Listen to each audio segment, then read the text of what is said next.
मैं निवेदन करना चाहूँगा, आप चाहें तो अपने घर में चारों धामों को बुला सकते हैं। कैसे बुलाओगे सुन लीजिए। अब प्रातः भोर में जिनके घर में रोज ठाकुर जी को, भगवान को, देवताओं को स्नान कराया जाता है, उस समय आपका घर बद्रीनाथ बन जाता है। क्यों?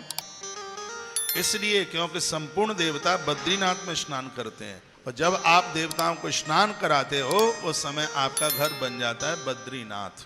उसके तत्पश्चात जब आप देवताओं को चंदन लगाते हैं, रोली लगाते हैं, उनका श्रृंगार करते हैं, उस समय आपका घर बन जाता है द्वारका नाथ, क्योंकि सभी देवताओं का श्रृंगार द्वारका नाथ में होता है। इसलिए जिस समय आप अपने घर में रसोई का भोग भगवान को लगाते हैं, 24 घंटे में से एक बार अन्न का भोग भगवान को लगाइए। यदि आप लहसुन प्याज भी खाते हैं तो मेरी व्यासपीठ की बात मान करके दोपहर के समय में अपनी रसोई को अपवित्र ना करें, उसमें लहसुन प्याज जैसी चीज़ें न जाएं।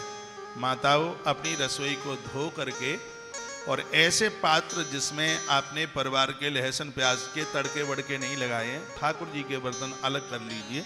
दोपहर की रसोई बनाएं। दोपहर के भोग का बढ़िया समय 11:15 से लेके 1:40 तक का बहुत अद्भुत समय है। इसको मध्याह्न काल कहते हैं। इस समय भगवान का भोग, इस समय देवता और पितर दोनों के दोनों गृहस्थी के घर के किवाड़ के बगल में जाकर के खड़े हो जाते हैं। जिनके घरों में भगवान को भोग लगता है उनके घर में 3 चीजें चल के आती हैं। एक का नाम है सत्य, एक का नाम है समर्पण, एक का नाम है शांति। दूसरे शब्दों में कहूँ, एक का नाम है ज्ञान, एक का नाम है वैराग्य और एक का नाम है भक्ति। जिन घरों में भोग लगता है, अब मैं प्रमाण दे रहा हूँ इस बात का। रामचरितमानस के अयोध्या कांड में प्रभु श्री राम जी ने महर्षि वाल्मीकि जी को पूछा, कहा गुरुदेव हम कहाँ रहे? तो महर्षि वाल्मीकि जी ने कहा मैं तुम्हें पूछता हूँ तुम कहाँ नहीं हो। राम जी ने कहा मैं तो सर्वत्र हूँ, लेकिन मेरे साथ वैराग्य और भक्ति दोनों और हैं, तो इनके संग में कहाँ रहूँ ये बताइए। तो 14 स्थान बताए महर्षि वाल्मीकि जी ने। 14 स्थान में एक स्थान ये भी है जो मैं आपसे चर्चा कर रहा हूँ। क्या चर्चा कर रहा हूँ? चर्चा यह कर रहा हूँ कि 24 घंटे में से एक बार भगवान का भोग लगाइए।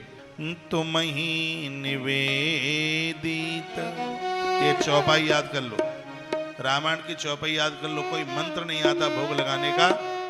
थाली सामने भगवान के रखिए और रामायण की चौपाई बोलिए। तुम ही निवेदित, आवाज गूंज नहीं रही है आज में। तुम ही निवेदित भोजन करही, तुम ही निवेदित भोजन करही, प्रभु प्रसाद पट भूषण धर।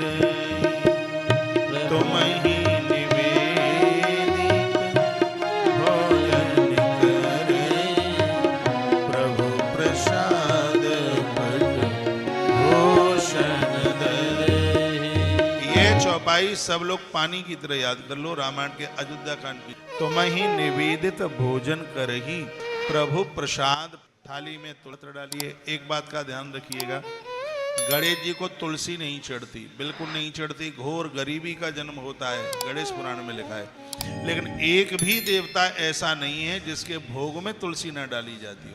गणेश जी को ऐसे ऊपर तो तुलसी नहीं चढ़ाई जाती फूल पत्तियों की तरह, लेकिन एक भी देवता ऐसा नहीं है जिसके भोग में तुलसी न डलती हो।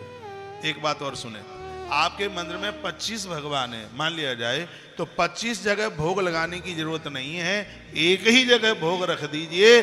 25 क्या 25,000 होंगे तो भी सभी देवताओं का भोग लग जाएगा।